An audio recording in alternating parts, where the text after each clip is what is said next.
Excited sa pagbukas sa Cebu-Cordova Link Express, labi na nga mao kini ang giilang labing taas nga taytayan lukop nasod. Apan dihang miigo ang bagyong Odette sa Subo, daghan ang nakapangutana kung kumusta ka ang strukturan ini. Aduna bay nangaguba nga parte sa taytayan o mahimo pa baka kining magian? Posible baka nga malangay ang pagbukas ni ini? Tanan natong mga pangutana matubag pinaagi sa atong pagginabi sa pangusa mong proyekto dinhi lang sa GMA Regional TV Live.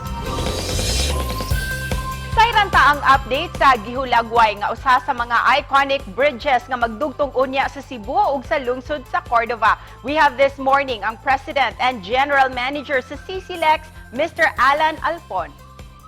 Good morning, Mr. Alan, ug welcome din sa GMA Regional TV Live. Thank you so much for accepting this interview. Pasalamat ko nga naaning oportunidad karon to update sa atong mga viewers about probably our project, the Cebu-Cordova Link Expressway. So good morning again to all of your viewers. Sir, recently nakasinati kita sa epekto ni Bagyong Odette. Kumusta ang structure integrity karon sa taytayan nga magdugtong unya sa Cebu ug Cordova? Right after the typhoon, makita ang gid nato nga ato ang structure continues to be standing mighty proud, no?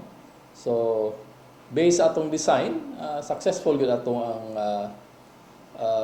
assumption sa atong design kay ni-resist man gid siya sa gustiness sa Odette. Taliwa sa kabangis ni Bagyong Odette, wala baka kini makasinati og mga minor damage, sir? Wala sir, kanto lang mga equipment uban nga medyo na padpad gamay, na ubang mga materyales pod na nanglupad pod. Pila na ka porsyento ta karon, sir, sa ato ang construction sa CCLEX?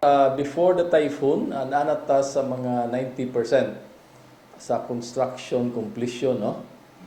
Well, unfortunately, right after the typhoon, medyo ang atong output medyo hinay-hinay gamay kay ang atong mga trabahador apektado masad.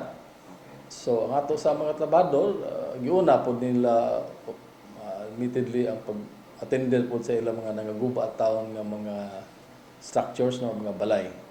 Kining nahabilin nga 10%, sir, unsa na lang ni siya nga pag-ayo-ayo? Well, ang nabiling 10%, ito na lang yun yung mga asphalting, mga finishing works. Mao ni atong gitrabaho unta atong pre-Odette.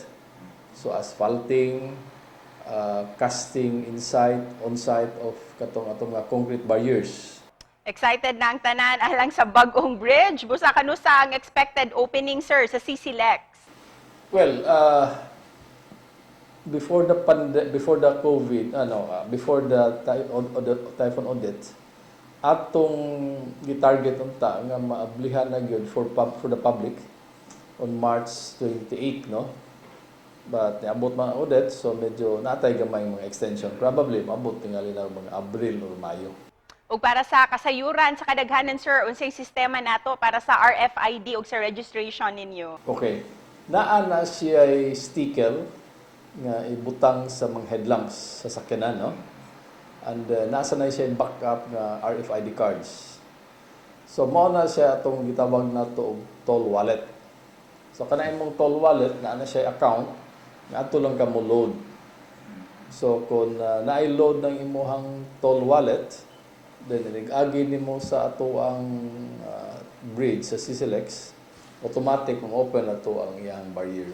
Sa kinatibukan, sir, pila na ang nagasto or expenses nato, sir, sa maong proyekto? Niabot na tao mga siguro di mo kulang, di mo sobra sa mga 32 bilyones. Originally, ang atong original budget is 30 bilyones, no? So kanang 30 bilyones ako lang nang i-qualify. About 20 plus billion is atong construction contract with our contractor.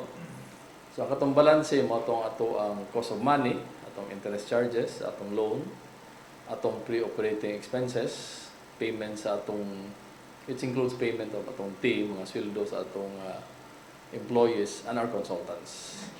Ug isip pa na po, sir, unsay mensahe ninyo para sa ato ang mga kapuso viewers this morning? Salamat aning higayon nga gihatag sa amo sa CCLEX, sa Cebu-Cordova Link Expressway Corporation, which is a wholly owned subsidiary of the Metro Pacific Tollways Corporation, the biggest toll operator in Asia. So ang atong i-assure sa atong mga viewers sir, is padayon gyapon ta nga ang atong bridge makaserbisyo sa atong katawhan, not just sa Cebu but sa Visayas, no? Yung atong intention ani is maka-contribute ta sa economic development of this area sa atong nasod. So, of course, kani atong taytayan, ato gining gi-design safety, secure for our users later on. Daghang salamat, Sir Alan, and congratulations kaninyo sa CCLEX in advance. Dakong pasalamat sa amuha ang itagaan nga ng higayon nga mag-update sa atong mga viewers sa atong mga proyekto. Daghang salamat sir, daghang salamat.